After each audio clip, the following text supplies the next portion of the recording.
Hello everyone, it's my second video from the chapter 1, and we can say it's our part 2, and we have done our अधिगम का earth and परिभाषा, इसके प्रकार and भाषा अधिगम और भाषा अर्जन. And one more thing I want to share with you, it's about Hindi भाषा एवं शिक्षा शास्त्र. Okay, and today we are starting from 1.22 भाषा अधिगम और अर्जन को प्रभावित करने वाले कारक. इससे पहले मैं आप सबसे कहना चाहती हूँ कि अगर आप मेरे चैनल पर नए हैं तो प्लीज़ मेरे चैनल को सब्सक्राइब कर दीजिए, और अगर आपको मेरा ये कंटेंट पसंद आ रहा है और आपको लग रहा है कि ये यूज़फुल है तो please comment and like my video. Thank you.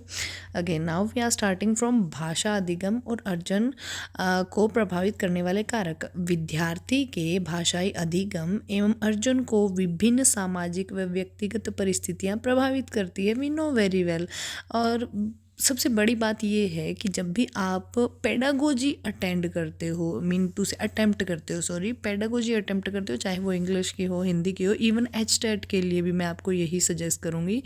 तो आप भी तो स्टडी करके आए हो, आप भी तो किसी टाइम में स्टूडेंट रहे हो ना, तो आप उस पॉइंट को अपने माइंड में रख के उसके बाद आप उन क्वेश्चंस को अटेम्प्ट करें. और second and most important thing is, जब आपको क्वेश्चन में नेगेटिव आंसर पूछा हो तो बच्चों प्लीज़ एलिमिनेट करना सीखें कि क्वेश्चन में किस तरह से आपको ये वाला ऑप्शन की मतलब ये तो उससे रिलेट ही नहीं कर रहा है, then you have to cross that.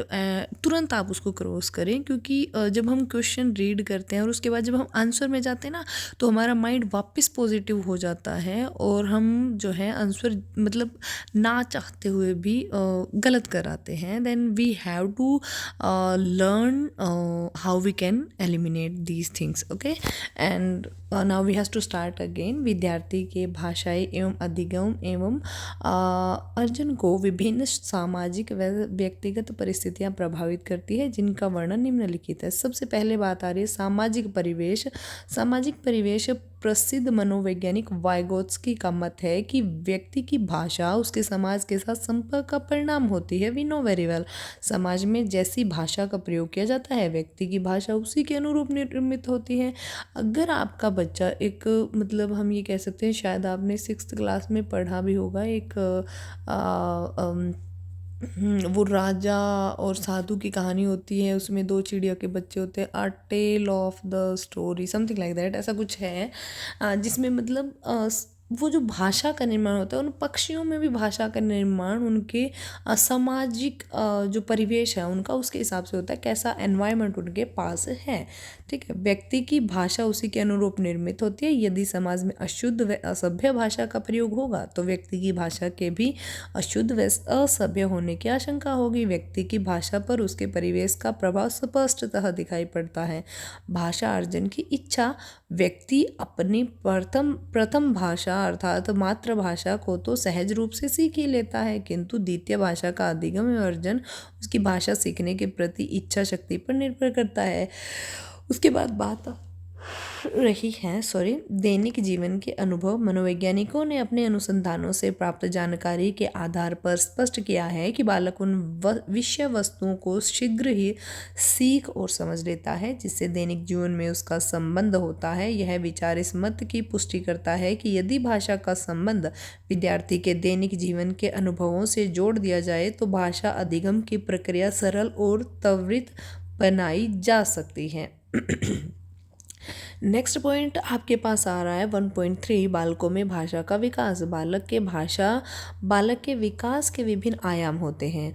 Okay, भाषा का विकास भी उन्हीं आयामों में से एक है. भाषा को अन्य कौशलों की तरह अर्जित किया जाता है. यह अर्जन बालक के जन्म के बाद ही प्रारंभ हो जाता है.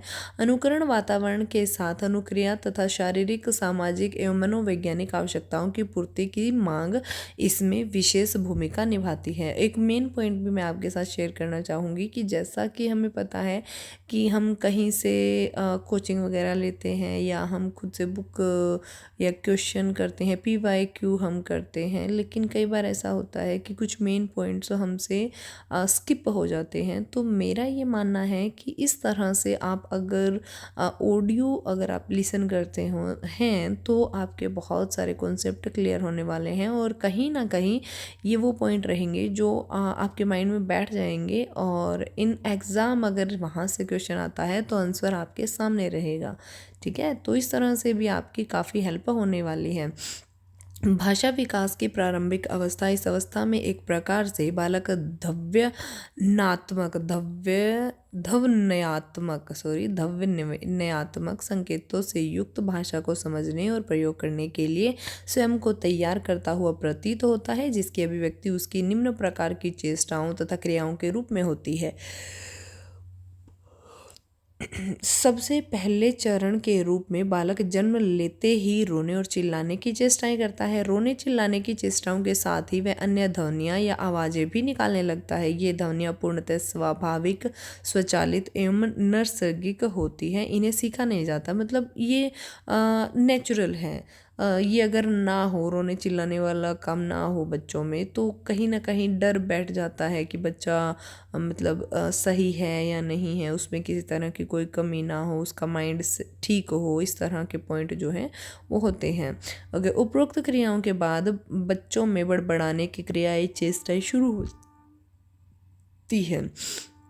इस बड़बड़ाने के माध्यम से बालक स्वर एवं व्यंजन ध्वनियों के अभ्यास का अवसर पाते हैं। वे कुछ भी दूसरों से सुनते हैं तथा जैसा उनकी समझ में आता है उसी रूप में वे उन्हीं ध्वनियों को किसी न किसी रूप में दोहराते हैं।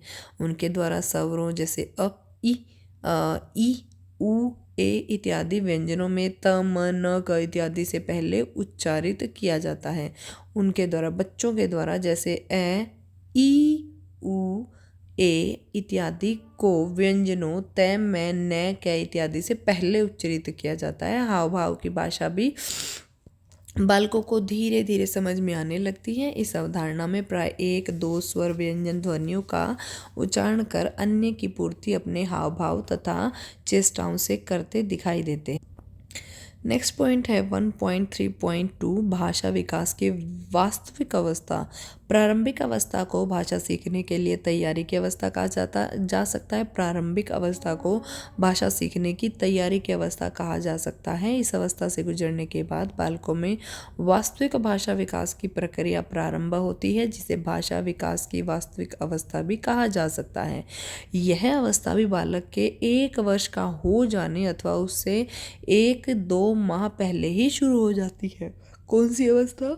वास्तविक अवस्था की हम बात कर रहे हैं कि इस अवस्था से गुजरने के बाद बालकों में वास्तविक भाषा विकास की प्रक्रिया प्रारंभ होती है, जिसे भाषा विकास की वास्तविक अवस्था भी कहा जा सकता है। और ये जो अवस्था है, ये बच्चों में 1 या 2 पहले, कब से पहले, मतलब 10 महीने की बात कर रहे हैं या 10-11 महीने का बच्चा जब होता है तब होती है। पहले बालक में मौखिक अभिव्यक्ति के रूप में भाषा का विकास होता है। वह शब्दों, वाक्यों तथा इनसे बनी भाषा को बोलना तथा समझना सीखता है, जिससे उसके मौखिक शब्द भंडार में वृद्धि होती है तथा उसमें मौखिक अभिव्यक्ति के विभिन्न साधनों पर अधिकार पाने की योग्यताओं और कुशलताओं की वृद्धि होती रहती है। विद्यालय में प्रवेश करने तथा लिखित भाषा की शिक्षा ग्रहण करने के फलस्वरूप उसमें पढ़ने लिखने से संबंधी कुशलताओं का विकास भी प्रारंभ हो जाता है।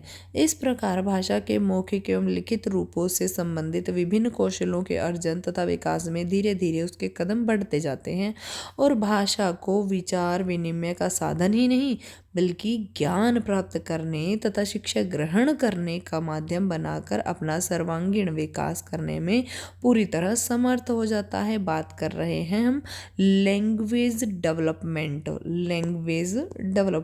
Okay, now we have point 1.3.3 शब्द भंडार का विकास। बच्चों, ये कह रहा है कि बालक की भाषा के विकास में उस ये कह रहा है बच्चों की बालक की भाषा के विकास में उस भाषा से संबंधित शब्द तथा उनके भंडार का बड़ा ही महत्वपूर्ण योगदान होता है। शब्दों से ही आगे जाकर वाक्य बनते हैं। वाक्यों से भाषा के उस रूप का निर्माण होता है जिसे विचार तथा भावों के संप्रेषण और विनिमय के रूप में लाया जाता है। मनोवैज्ञानिकों ने अपने प्रयोगों के आधार पर जो आंकड़े प्रस्तुत किए हैं उनके आधार पर बनी निम्नलिखित सारणी से विभिन्न अवस्था में बालकों के शब्द भंडार भी धीरे धीरे होने वाली वृद्धि का पता चलता है। बालक जैसे ही 5 वर्ष की अवस्था के बाद विद्यालय जाने की आयु का में प्रवेश करता है, विद्यालय की शिक्षा ग्रहण करता है, उसके बाद भंडार में तेजी से वृद्धि होने लगती है। 9 से 11 वर्ष के बीच में बालक 50,000 शब्द सीख लेता है। शब्दों की संख्या में वृद्धि होने के साथ साथ बालकों के शब्द भंडार के विकास में कई विशेषताएं देखने को मिलती है। बालकों के शब्द भंडार में 2 प्रकार के शब्दों का संकलन होता है। ध्यान से सुने।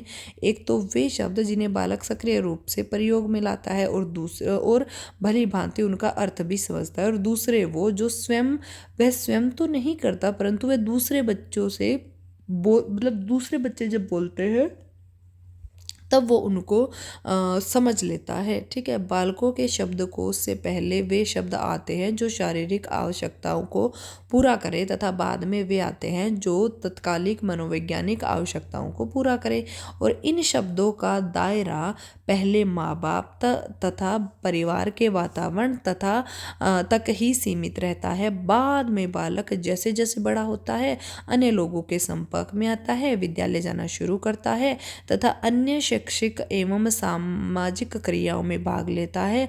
उसका यह शब्द भंडार अपने और अपने परिवार तक ही सीमित न होकर अत्यधिक विस्तृत होता चला जाता है। निम्न तालिका से बच्चे की शब्द संख्या सीखने की आयु ज्ञात की जा सकती है। अब सबसे पहले है आपके पास बालकों की आयु और फिर है बालकों का शब्द भंडार। ये कह रहा है कि बच्चा जब मतलब जन्म से लेकर 8 महीने तक वो किसी तरह का शब्द नहीं सीखता, जैसा कि हमने ऊपर रीड किया था, वो अ ई उ ए यही सीखता है। ठीक है। उसके बाद ये कह रहा है कि 9 माह से 12 माह तक, यानी कि 9, 10, 11, 12 1 साल तक जब वो होता है तो वो 3 से 4 शब्द, जैसे कि हमने जहाँ तक नोट किया है बच्चा माँ कहना सबसे पहले सीखता है। लेकिन आजकल कहते हैं ना कि कलयुग है, बच्चे माँ नहीं पापा पहले कह देते, मतलब कुछ भी बच्चे जो है वो पहले कह देते हैं। लेकिन एक टाइम था जब ये कहते हैं कि बच्चा सबसे पहले माँ कहना ही सीखता है। ठीक है। वो तो ही एक अलग बात। लेकिन यहाँ कह रहा है कि 9 से 12 वर्ष तक, मतलब 1 साल का होते होते वो बच्चा 3 से 4 शब्द सीख लेता है, और जब वो 1.5 वर्ष का होता है, यानी कि वो हो गया 18 महीने का जब तक होता है, तब तक वो 10 से 12 शब्द सीख लेता है। 2 वर्ष तक 272 शब्द, 2.5 वर्ष तक 450 शब्द, 3 वर्ष तक 1000 शब्द, 3.5 वर्ष तक 1250 शब्द, 4 वर्ष तक 1600 शब्द, 5 वर्ष तक 2100 शब्द वो सीख लेता है। 5 वर्ष की आयु तक बच्चा 2100 शब्द सीख लेता है, और जब वो 11 वर्ष का होता है तो वो 50,000 शब्द सीख लेता है, और जब वो 14 वर्ष का होता है तो वो 80,000 शब्द सीख लेता है, और 16 वर्ष से आगे वो 1 लाख या इससे भी अधिक शब्द जो है ग्रहण कर लेता है, सीख लेता है। जैसा कि आपको यहाँ दिखाया गया है कि 9 से 11 साल की आयु तक, 9 से 11 साल की आयु के बीच में बच्चा 50,000 शब्द सीख लेता है। अगर 9 से 11 का क्वेश्चन आता है तो आप 50,000 लिखेंगे। वहीं पर आपसे अगर अलग से पूछा जाता है कि बच्चा 5 वर्ष की आयु में कितना सीखता है, तो आप कहेंगे कि 21 वर्ष, और 11 वर्ष तक बच्चा जो है वो 50,000 शब्द सीख लेता है। आज के लिए इतना ही, और अगली ही वीडियो में हम हमारे ये जो यहाँ पर क्वेश्चन आपको दिए गए हैं इनको हम अटेम्प्ट करेंगे और इनके सही उत्तर जानने की कोशिश करेंगे, जो भी हमने अब तक पार्ट 1 पार्ट 2 में रीड किया है। और आप याद रखें कि ये जो क्वेश्चन है ये आपको एज अ पार्ट 3 मिलेंगे। Thank you.